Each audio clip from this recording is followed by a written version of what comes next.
What's up YouTube, Jeff back again from DopeTechDaily.com. Today I'm bringing you guys my official full review of the Huawei P10 Plus.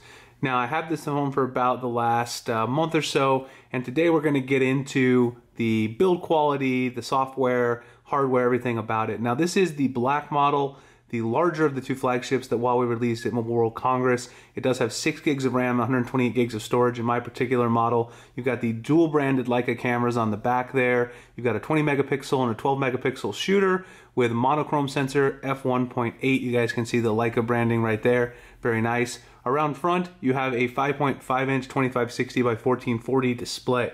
Let's talk a little bit about the build quality first. It's a very nicely built phone overall. This all metal construction here on the back. It's got a matte finish to it. It does collect fingerprints a little bit, but not too bad. Nothing like the glossy finish on the jet black iPhone. Speaking of the iPhone, one thing I will say about the P10 Plus is even though it's a very solidly built flagship, it definitely resembles the Apple iPhone 7 Plus. If you put this next to a 7 Plus, especially here on the bottom, you see the speaker, charging port, and headphone jack layout. You definitely could mistake this for an iPhone 7 Plus in that particular situation. The overall fit and finish of the phone, though, feels great in the hand, and I don't really have any complaints about the phone. One thing I would have liked to have seen is the fingerprint scanner on the back like it was last year, but I guess there were some issues with the nano coating for the diamond hypercut finish on some of the models. The black one does not have it, but the gold and the dazzling blue do. Moving around front, talk a little bit about the display. The display quality itself is quite good. You've got very nice vivid colors. You also have very good detail. The viewing angles are compromised a little bit, and that's partially because you can see that I've had to leave on the factory fitted screen protector. You can see the outline right there and also the outline up top. Now the reason I've left on the factory fitted screen protector is because Huawei has not included an oleophobic coating on the Huawei P10 Plus, which means if you take the screen protector off, you're gonna have fingerprints all over your screen. Have no idea why they didn't do that. Seems like a huge omission to me. Huawei has said that future shipments of the P10 Plus will include it. That doesn't help me though, because I bought the international model and imported it. I cannot get a replacement. The screen protector itself also collects quite a few fingerprints, even if you don't take it off. Also, these little crevices down here by the home button and also out here by the earpiece, they do collect dust particles and lint very easily if you put this in your pocket. That's definitely one of my biggest criticisms of the display. In terms of the brightness, it doesn't stand up to the Samsung Galaxy S8, which is probably the brightest phone I've used at the moment, but it's got decent brightness for outdoors. I won't put it in the top class. I think even the LG G6 LCD panel might be a little bit brighter, but overall not bad. The lack of oleophobic coating and having to leave on the screen protector on my model was my biggest complaint with the display. The next thing I want to talk about is the performance of the Kirin 960 processor. For everyday task, overall, very good performance. I'll show you guys the Antutu benchmarks that I ran really quick. There it is, 118,000. That's not really the highest benchmark you're gonna see. Obviously, some other phones like the Galaxy S8 and the G6, and of course the iPhone, all best that. But it's a good score, and the Kirin 960 does very good at opening everyday apps, everyday tasks. You're not gonna have any problems navigating around the UI. Now, when I first got the phone, I did have a little bit of input lag and a little bit of navigation scrolling lag, but I did get a recent update. I'll go ahead and show you guys the build number that I'm running on now. It's right there, Android 7.0 with that build number. Got that about a week ago. EMUI 5.1 seems to have solved most of my lag issues that I had with apps freezing up and force closing, so that doesn't seem to be a problem with the Kirin 960. Now, one thing I will say is if you do like to game quite a bit, if you play very heavy games like Vainglory, and you play any games like maybe Asphalt, those type of games are going to heat up the back of the phone. Since this is a metal phone, it's gonna get very, very hot. And if you game for more than 20 to 30 minutes, you're definitely gonna feel that and it's gonna be uncomfortable. The 960 doesn't show any drop frames or anything like that, but it's gonna be very warm to the touch, so that's something to keep in mind if you're a heavy gamer. Otherwise, the performance on the phone has been very good overall. Going along with the battery life of the phone, that of course is something the processor also has to do with. The battery life on this phone has been a little disappointing to me, to be honest. This phone has one of the biggest batteries of any flagship that we have out there right now. It's got a 3750 milliamp hour battery, and I haven't gotten the best battery life in the world. It hasn't been terrible by any stretch of the imagination. If you go in here and take a look, you'll see they've got it separated by hardware and software. I've had this on standby for a while, but you can see not even an hour, and I'm already down to 71%. And of course, I've had it on standby for quite a while again. This is not a day's usage. I've been using other phones. But I've been averaging about 4.5 hours screen on time with this phone, which I would say is middle of the road for battery life. With a 3750 milliamp hour battery, I certainly expected better. And that's again with my normal usage, taking hundreds of YouTube Studio notifications and responding to those, Twitter, other social media, work email, watching maybe 30 minutes to an hour of YouTube videos, and a little bit of light gaming. Not too many calls because I really just don't take that many calls anymore these days. Mainly use my phone for email, social media, and the YouTube channel responding. But overall, the battery life's okay. I just expected better. Huawei could probably improve that in a future software update. Speaking of the software, running EMUI 5.1, Huawei has improved quite a few things here. The icons still are not my favorite in the entire world. You can see some of the stock Huawei icons like themes. You do have some theming options on the phone.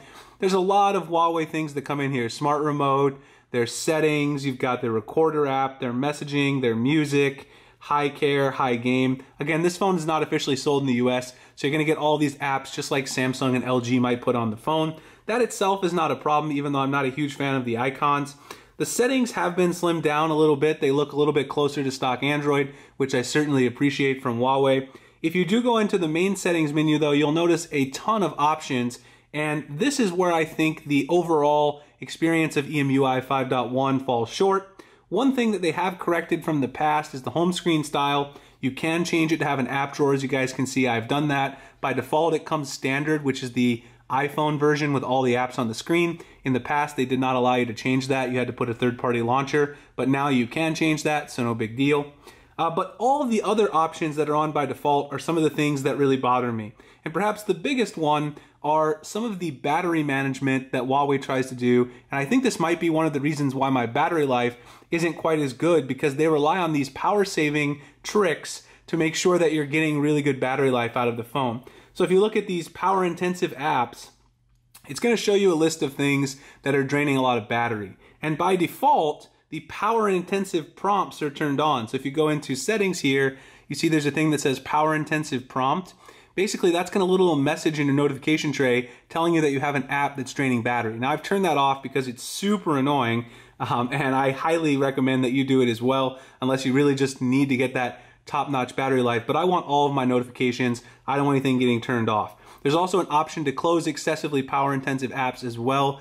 Those are things that you want to probably go in and turn off. You want to make sure you get your notifications and get all the information. Now, if you do want to get the best battery life, Huawei does offer a lot of options in here, but some of these things that are turned on by default are just a little bit strange, and that's one of the things that Huawei has done for a while now, is try to overly aggressive manage the battery life. And maybe that's why I'm not getting the best battery life, because the phone is optimized for that particular environment.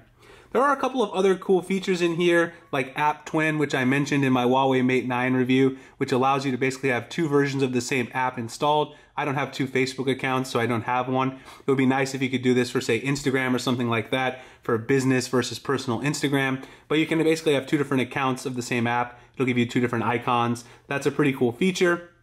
Another one of the things that I am a little critical of when it comes to the software on the Huawei P10 Plus is the implementation of the navigation keys. Now, you guys have probably noticed so far there are no soft keys as I've been navigating around. That's because I've been using the one-button navigation approach, which actually is my preferred between the two options here, but neither of them are ideal. Now, you can press down hard on the fingerprint scanner here. That acts as your home key. If you're in an app, you just tap on it, and that'll take you back. Say you're in your browser, you want to go back, you tap on it.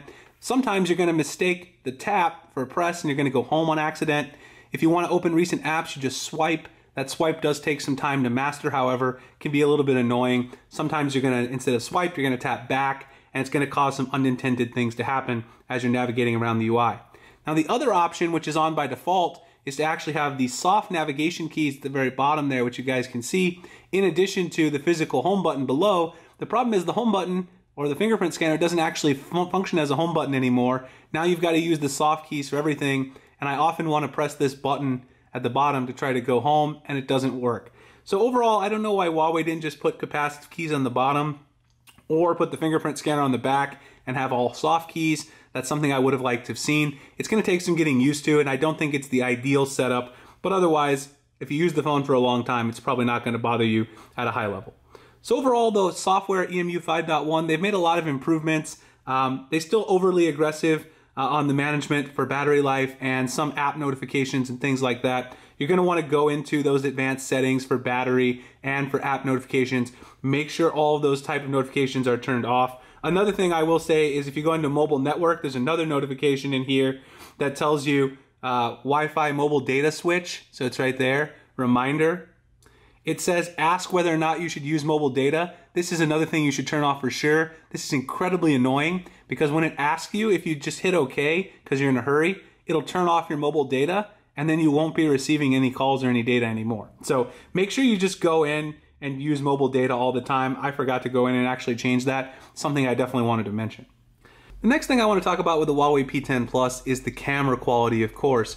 I took a lot of photos with this phone, compared some of them to the Galaxy S8 and the Galaxy S8 Plus, also the LG G6 and the Google Pixel XL. A lot of the macro shots I took have fantastic detail, as you guys can see in some of these photos with the flowers. I actually think the P10 Plus did some of the best shots when it came to macros, especially in low light, and I'll post some of those photos below. Some of the landscape photos I shot like this, you can see that the HDR has very nice effects on the clouds. It's not quite as dramatic as the Pixel XL, which I will show in a future comparison video. But overall, I was very impressed with the camera. This is a low light shot inside the movie theater of my sneakers, and I'll post a link below to these photos if you guys want to check them out. But I was overall very impressed with the color reproduction, the overall accuracy and quality of the camera. Now, one thing I will mention about the camera UI itself is if you go into the UI, it's pretty easy to navigate UI, but a couple of the settings that you really want to use are kind of hidden into the modes. So you swipe left or right to get to the settings, and then swipe over to get to the modes. One of the most important modes, though, which is HDR, is actually not a part of auto mode. So you can see right there, HDR is hiding as its own separate mode. So if you want to use HDR, you've got to go in and turn that on, which I had to do for several of my shots in order to make sure that it's working great. Overall, I would say the camera is definitely the best aspect of the P10 Plus. The low light performance can compete with the Galaxy S8, compete with the Pixel XL. I would put it in the elite group of cameras right now in Android. The video stabilization, also very good. It shoots very high quality video. I shot my Galaxy S8 case video with this camera, so you guys can go check out the video stabilization. Front facing camera, also very good. You get very nice selfies. You guys know I'm not a huge fan of taking that many selfies, but I was very impressed. So I will link all of these shots below, but the Huawei P10 Plus camera is a huge win. If you really want an amazing smartphone camera, and you also want that monochrome sensor, which I was talking about earlier, you can take some really nice monochrome pics. Here's one I took of the Casio ProTrek watch. It does some really nice effects, really nice things if you're into the artistic side of mobile photography. Final little odds and ends here. The speaker quality on this phone is okay. It's not the best in the world. I would say mediocre.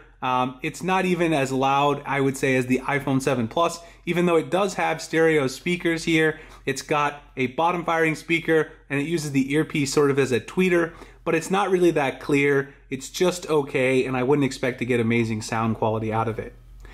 So should you buy the Huawei P10 Plus?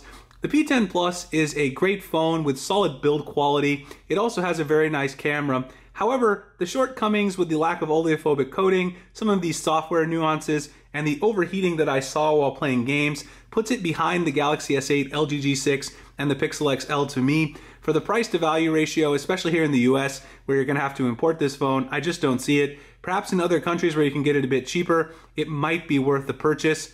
One other thing I will mention here at the end is I was disappointed to see that Huawei was not forthcoming with their customers. You may have found out that by reading online that various versions of the Huawei P10 and P10 Plus come with UFS 2.0 storage instead of 2.1. This is something that Samsung has also done with the Galaxy S8. It's very annoying and deceiving, and I hope that Huawei will in the future be a little more forthcoming with the people that are buying their flagship phones.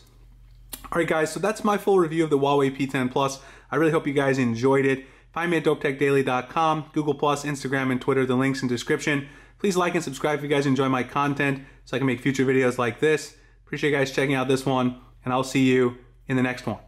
Thanks a lot for watching.